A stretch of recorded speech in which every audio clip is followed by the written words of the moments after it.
Bonjour et bienvenue à toutes et à tous. Nous sommes le 9 décembre 2025 et l'ambiance, elle est vraiment électrique. Ah oui, on sent que ça monte en pression.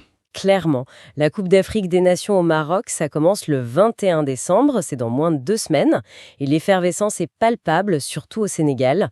On attend d'une heure à l'autre la fameuse liste de Pape Thiaw, le sélectionneur. Et en plein milieu de cette attente, de cette fièvre, il y a une voix qui s'est élevée. Et pas n'importe laquelle. Celle de Claude Leroy, une figure immense, on peut le dire, du foot africain. Et ce qui est intéressant, c'est qu'il n'a pas parlé de la liste en général. Non, il a mis un coup de projecteur, mais alors un projecteur très très puissant, sur un seul joueur, Iliman Ndiaye.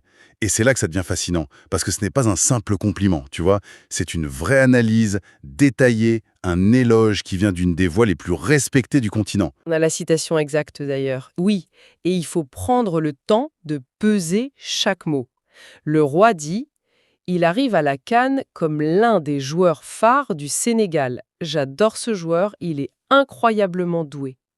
Voilà. Notre mission du jour, c'est donc de décortiquer cet éloge. Qu'est-ce que Claude Leroy voit précisément chez Ndiaye? Et surtout, est-ce que cette vision, elle fait l'unanimité? On va essayer de creuser un peu tout ça. Excellente approche. Et pour commencer, je pense qu'il faut vraiment insister sur le poids des mots de Leroy. Oui, il n'est pas un consultant lambda. C'est ce que toutes nos sources rappellent. On parle d'une véritable référence. Un homme qui connaît parfaitement les réalités du football africain. Donc, quand il affirme que Ndiaye a un profil quasiment introuvable en Afrique aujourd'hui, ça pèse lourd. Très lourd. Il ne dit pas juste rare, il dit quasiment introuvable. C'est une prise de position, c'est très fort.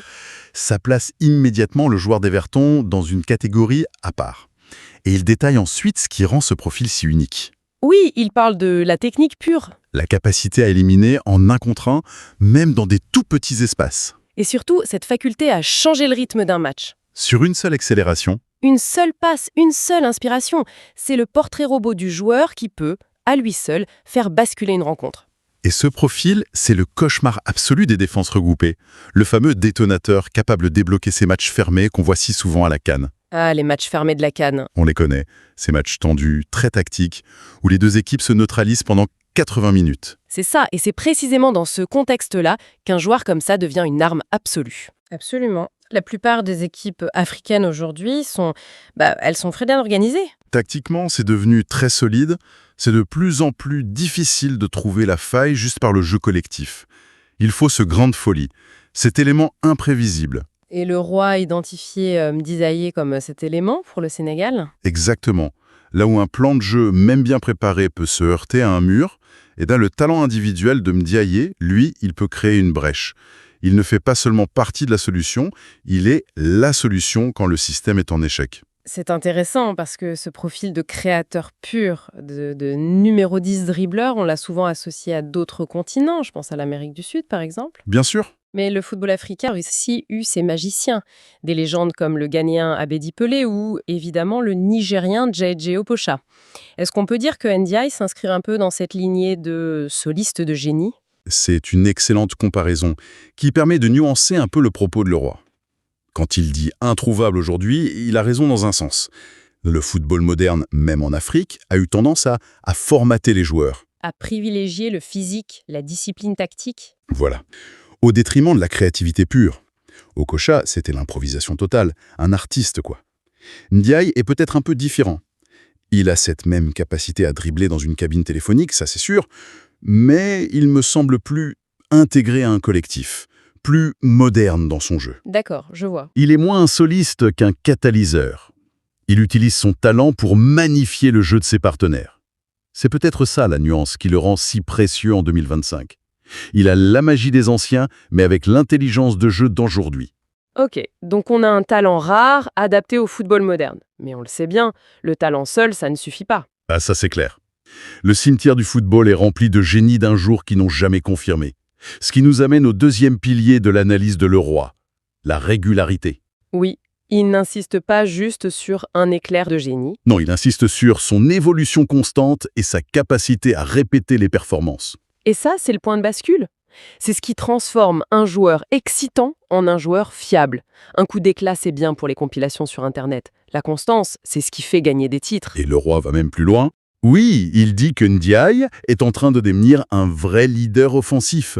Ce mot « leader », il est crucial. Il implique que le joueur a dépassé le stade de la simple promesse pour devenir une certitude sur laquelle une équipe peut s'appuyer. Justement, cette notion de régularité, elle est intéressante. J'ai regardé un peu ses statistiques à Everton cette saison pour voir si les chiffres confirment cette impression, Et alors? et c'est assez parlant. Si on regarde juste les buts et les passes décisives, ses stats sont bonnes, hein, mais pas forcément dans le top 5 européen. Par contre, si on creuse un peu, on voit que son volume de jeu est colossal. Mhm. Il est dans le peloton de tête de la Première Ligue pour le nombre de dribbles réussis par match et surtout pour les passes clés, ces passes qui mènent à un tir. Ah voilà. Ça confirme bien cette idée qu'il n'est pas juste un finisseur, mais un créateur constant de danger. C'est la parfaite illustration chiffrée de son rôle. Son influence ne se mesure pas que sur la feuille de match. Son vrai impact, c'est de créer le déséquilibre, de casser les lignes, de mettre ses coéquipiers dans des positions idéales. C'est ça. Et ces chiffres que tu cites, ils montrent une activité créatrice de tous les instants. Et le fait de maintenir ce niveau dans un championnat aussi exigeant que la Première Ligue semaine après semaine, Face à des défenseurs qui commencent à le connaître en plus. exactement, qui s'adapte, c'est la preuve d'une immense maturité. Il ne surprend plus, il confirme. C'est ça la différence entre un talent et un leader. On sait ce qu'il va apporter et il l'apporte. La fiabilité au plus haut niveau. Donc on a un talent unique, validé par une constance et des statistiques qui montrent sa maturité. La conclusion logique de Leroy, c'est de le positionner comme une pièce maîtresse du dispositif sénégalais. C'est le mot. Il le place même dans la hiérarchie, juste derrière des monuments comme Sadio Mané ou des attaquants comme Nicolas Jackson. Et c'est une forme d'adoubement, en fait. Le mettre à ce niveau, c'est dire qu'il n'est plus un joker de luxe ou un simple complément aux stars de l'équipe. Non. Il est un élément structurel. Voilà, un élément structurel de l'attaque, aussi important que la vitesse de Mané ou la puissance de Jackson. Et le roi conclut d'ailleurs en disant que sa créativité sera l'un des éléments qui pourrait faire la différence dans les matchs compliqués. On boucle la boucle, on revient à cette idée du détonateur. Cette vision de Leroy est très forte, presque idyllique. Mais la question que je me pose, c'est est-ce qu'elle est unanimement partagée ? Ah, la bonne question. On entend aussi, notamment dans certains cercles d'observateurs au Sénégal, une analyse un peu plus mesurée. Certains disent « Attention, il est brillant, c'est vrai, mais il n'a pas encore eu à porter l'équipe sur ses épaules dans un match coup-près de Cannes, contrairement à un Mané, par exemple. » Exactement, un quart ou une demi-finale tendue. Sadio Mané, lui, a prouvé à maintes reprises qu'il pouvait le faire. Est-ce que ce statut de pièce maîtresse, ce n'est pas un tout petit peu prématuré ? C'est le cœur du débat. Et c'est une critique tout à fait légitime. Il y a une différence entre le statut et l'acquis. L'expérience. Le roi parle de ce que Ndiaye est en train de devenir. Il se projette sur son potentiel, son impact technique. Mhm. Les observateurs plus prudents, eux, ils parlent du vécu, du CV en compétition majeure. Et sur ce point, c'est indéniable, Mané a une avance considérable. Il est le leader historique, le leader émotionnel, celui vers qui tout le monde se tourne quand ça brûle. Et Nicolas Jackson, c'est le finisseur. C'est le finisseur, l'homme des 30 derniers mètres. La question c'est, comment Ndiaye, quelle est la place de Ndiaye là-dedans ? Et je pense que son leadership à lui est d'une autre nature. Il est le leader technique, le cerveau créatif de l'équipe. On aurait donc une sorte de triumvirat offensif, avec des leaderships complémentaires. Le cœur, ce serait Mané, les poings Jackson et le cerveau Ndiaye. C'est une excellente image, et c'est probablement ce qui rend le Sénégal si redoutable sur le papier. Ils n'ont pas un seul point d'appui offensif, mais 3, avec des profils très très différents. Ça complexifie la tâche des adversaires. Énormément. On ne peut pas défendre sur Ndiaye comme on défend sur Mané. Si tu mets 2 joueurs sur Mané pour bloquer sa vitesse, tu laisses des espaces entre les lignes pour Ndiaye. Si tu serres l'axe pour le contrôler, tu libères les côtés pour les flèches. Sa présence rend l'attaque sénégalaise beaucoup moins prévisible. D'accord. Donc même s'il n'a pas encore ce vécu du match décisif, Même sans ça, sa simple présence sur le terrain élève le niveau de menace globale de l'équipe. Le statut de pièce maîtresse d'un point de vue tactique, il l'a déjà. Il lui reste à le confirmer sur le plan mental, dans les moments les plus chauds. C'est très clair. Si on récapitule notre exploration, on est parti de l'analyse très élogieuse de Claude Leroy, qui voit en Iliman Ndiaye un talent quasi unique. Un leader offensif en devenir et une pièce maîtresse pour le Sénégal. On a vu que cette vision du talent rare pouvait être mise en perspective avec les grands créateurs africains du passé et que la notion de régularité était, elle, confirmée par des statistiques de création très solides en club. Et enfin, on a nuancé ce statut de pièce maîtresse en le confrontant à la prudence de certains pour arriver à cette idée d'un leadership technique qui complète ceux plus établis de Mani et Jackson. Voilà, je pense qu'on a une vision beaucoup plus complète. L'analyse de Leroy, c'est le point de départ. C'est la thèse. En la confrontant à d'autres données historiques, statistiques et même au débat actuel, on obtient une image en 3 dimensions du joueur et de son importance. Il n'est pas juste un joueur à suivre. Non, il est au centre d'enjeux tactiques et de leadership qui sont absolument passionnants.